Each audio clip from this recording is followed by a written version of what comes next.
Nous sommes le lundi 30 septembre 2024. Bonsoir à tous et merci de prendre le fil de l'actualité économique sur votre antenne.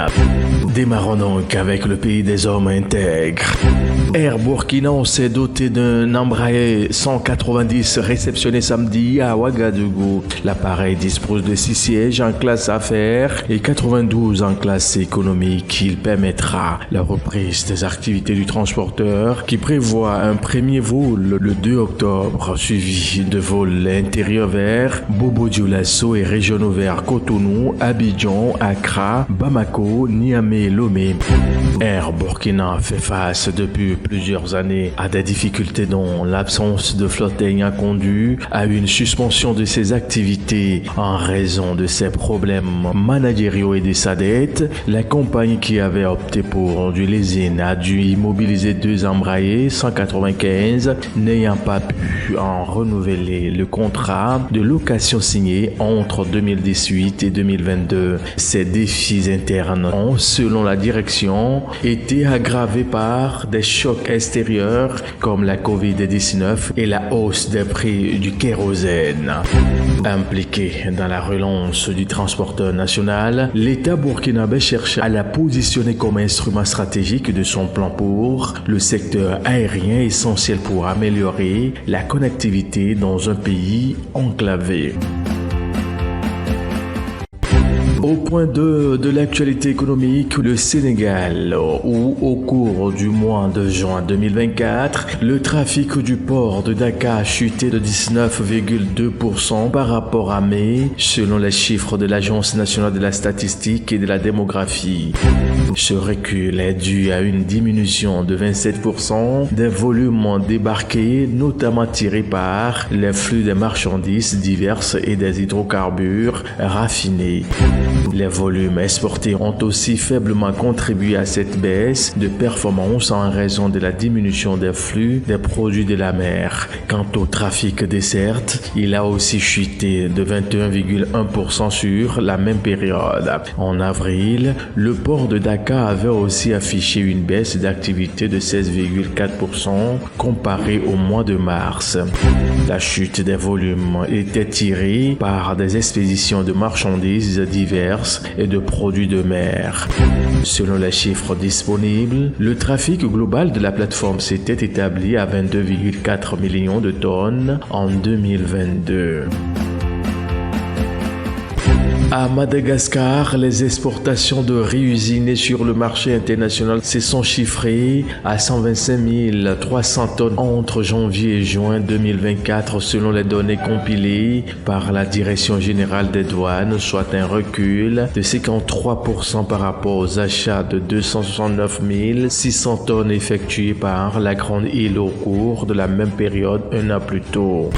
Parallèlement, la facture allouée aux achats de la denrée sur le marché international a baissé de 38%, passant de 113 millions de dollars au premier semestre de l'année 2023 à 69,9 millions de dollars cette année.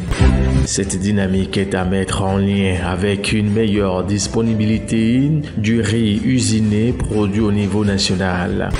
Il faut noter que pour le compte de la saison agricole de 2023 et 2024, le ministre de l'Agriculture projetait une croissance de 10% de la récolte de paddy à 5,8 millions de tonnes. Par ailleurs, la FAO tablait sur une augmentation de 3,2% à 3,2 millions de tonnes de la production locale de riz blanchi en 2023 et 2024, soit 100 000 tonnes de plus que la campagne précédente dans son dernier rapport sur les perspectives alimentaires publié en juin 2024. En Libye, l'impasse dans laquelle se trouvaient les activités pétrolières pourrait connaître un dénouement positif d'ici les 2 semaines à venir. C'est dans ce délai décidé jeudi 26 septembre dernier que les autorités ont convenu d'établir le nouveau conseil d'administration de la Banque centrale libyenne. Pour rappel, le poste de gouverneur de cette institution, financière notamment responsable de la gestion de la rente pétrolière, est l'objet de la discussion discorde entre les gouvernements de l'Est et de l'Ouest. La situation qui a entraîné la chute de la production d'or noir en dessous de 500 000 barils par jour contre environ 1,2 million précédemment a connu une évolution positive avec la nomination consensuelle de Nadji Mohamed Issa comme gouverneur par intérim. Cette évolution pourrait ouvrir la voie vers l'amélioration du climat politique et la poursuite des objectifs de production de 2 millions de barils quotidiens annoncés par l'État. Bouclons avec la Tunisie où l'équipementier automobile allemand Macar a inauguré le mercredi 25 septembre dernier une deuxième usine spécialisée dans la production de composants électroniques en Tunisie. L'usine qui a été installée sur une superficie de 33 000 m² dans le parc industriel d'El Feja, environ à 30 km à l'ouest de Tunis, a nécessité un investissement de 200 millions de dinars, soit 66,24 millions de dollars, selon un communiqué publié par l'instance tunisienne de l'investissement. Elle devrait générer à terme 1500 emplois directs et produire des composants électroniques, des commutateurs et des capteurs de haute précision. La Tunisie est et restera un site clé pour nous et la région offre des conditions idéales pour nos plans de croissance. C'est ici que nous fabriquons les éléments de commande qui façonneront les intérieurs des véhicules de demain, a déclaré le président du directoire du groupe Macar lors de la cérémonie d'inauguration du nouveau site. Messieurs, mesdames, c'est ainsi que nous marquons un point à cette édition de ce jour. Très bonne suite à vous tous et à demain.